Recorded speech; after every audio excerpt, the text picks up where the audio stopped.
Hola y bienvenidos a Learn Spanish en SpanishDict.com. Soy Paralee Whitmire y soy tu profesora. Hoy aprenderás de los días festivos y el futuro informal, como en 2 semanas voy a celebrar mis cumpleaños. Van a cantar para la fiesta y mucho más. ¡Vámonos!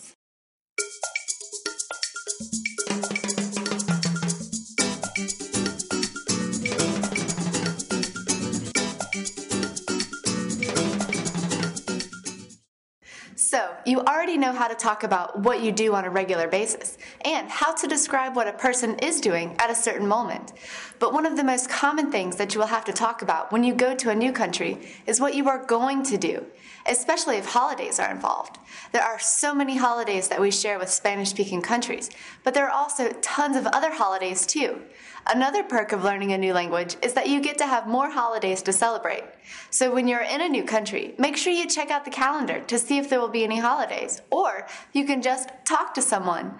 Tell them what you are going to see, going to visit, going to eat, and who is going with you, when you are going to go, and they may just have a few suggestions. So many goings, and all in the informal future.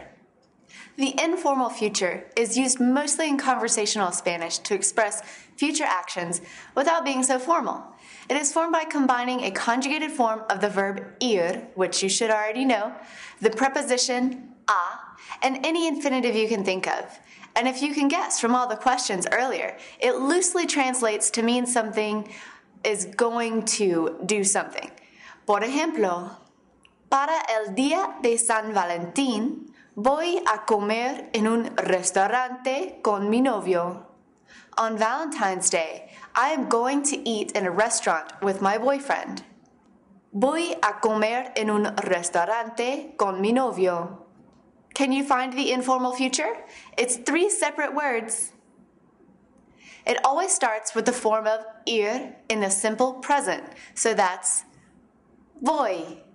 Then it is always followed by the preposition a, which is always followed by an infinitive, which in this case is comer. I am going to eat. Voy a comer. Super fácil, ¿no? Let's try a few more. Para el Día de Independencia, van a ir al parque. Espera un momento. Ir plus a plus ir? Isn't that a little strange? Don't you worry. The formula is a conjugated form of ir plus a plus any infinitive, and that includes ir. You say the same thing in English. They are going to go. All right, why don't you try a few while talking about your birthday? This time, you conjugate the form of ir to match the subject in parentheses to describe what the person or persons are going to do. I'll tell you what each sentence should sound like and what it means after a few seconds. Aquí tienes ir plus a plus celebrar mi cumpleaños mañana. If the subject is nosotros, how would you change ir to represent nosotros? Vamos a celebrar mi cumpleaños mañana. We are going to celebrate my birthday tomorrow.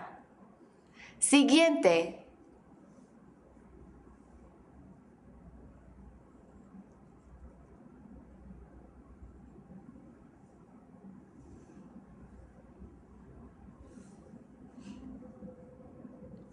Va a dar una fiesta para mi cumpleaños.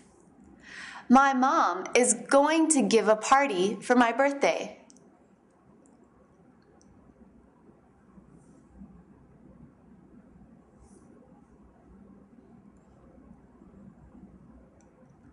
Vas a cantar una canción en la fiesta. You are going to sing a song at the party.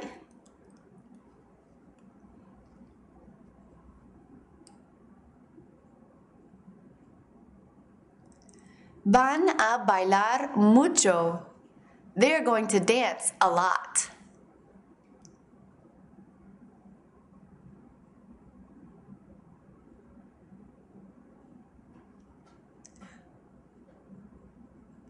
Voy a recibir muchos regalos y tarjetas de cumpleaños.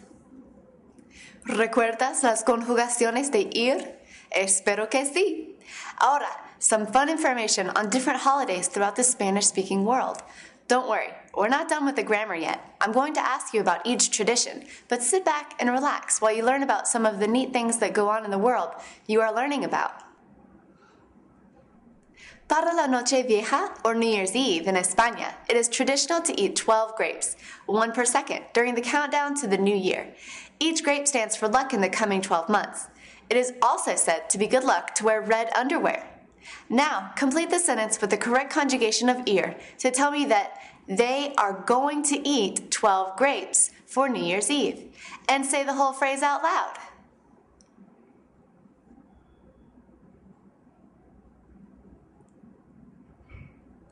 Van a comer 12 uvas para la Noche Vieja. Ahora, la Noche Buena, or Christmas Eve.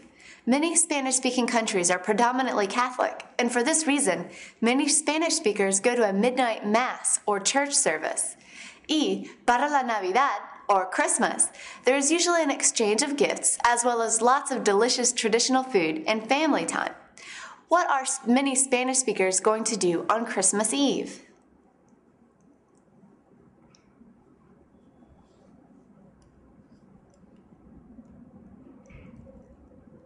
Van a ir a la iglesia a la medianoche. El Día de los Reyes Magos, or Three Kings Day, is a very special holiday among all Spanish-speaking countries that is celebrated on January 6th, commemorating the day the three wise men found Jesus in Bethlehem. Children will write letters to the wise men telling them of their behavior in the previous year and asking for certain gifts.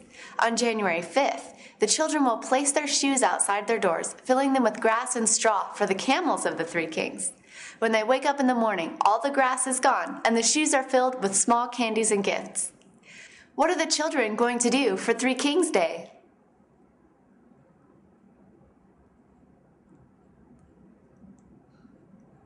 Van a comer muchos caramelos para el Día de los Reyes Magos. El Día de los Muertos, or the Day of the Dead, may seem like a Spanish version of Halloween, but is actually very different.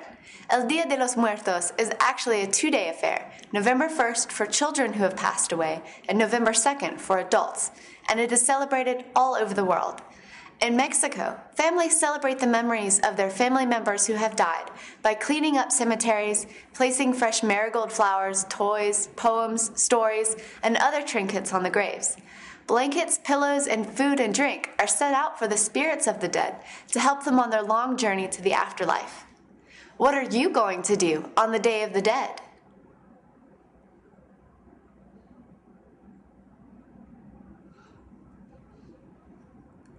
Voy a comprar flores para el Día de los Muertos. Un festivo muy popular es el Carnaval. Carnaval is celebrated for varying lengths, but it is always held in the days leading up to the Catholic season of Lent. It is always celebrated with gusto, usually involving desfiles, or parades, bailes, mucha música, y disfraces extravagantes, outlandish costumes. What are you going to do for Carnaval?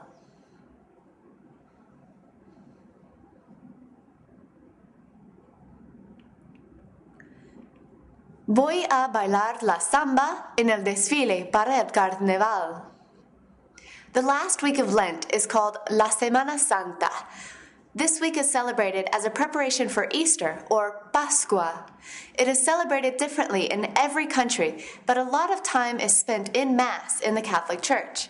Sevilla, in Spain, is very well known for its elaborate street processions, where people will dress up in robes and carry a platform with lifelike wooden sculptures molded into scenes from Jesus' life. What is she going to do during La Semana Santa?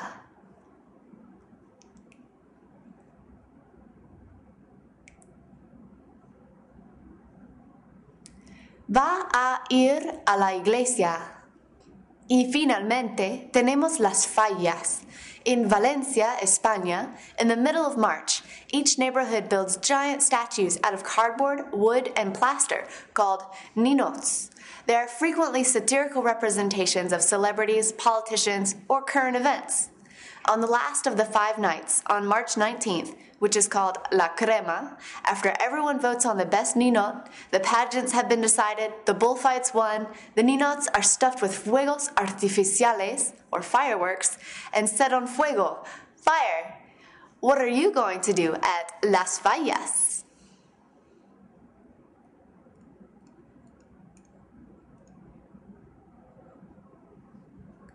Voy a mirar los fuegos artificiales y los fuegos grandes. Whew, es todo para hoy. I hope you learned something fun and interesting, and that I piqued your interest in all the festivals around the world. There are thousands of them, and they are all so wonderful and different. You can practice your new vocabulary about parties and festivals, as well as the informal future tense at SpanishDict.com/learn. Of course, you'll find all of the picture flashcards, the quizzes, the games, the forum, and live video chat there as well. If you enroll in the course, we'll keep track of your points for you, and you can try to make it up on the leaders board. If you have any questions about how to form the informal future, check out SpanishDict.com/reference and look under the verbs category. As always, everything here at SpanishDict.com is completely free, so check it out. And hasta luego, adios.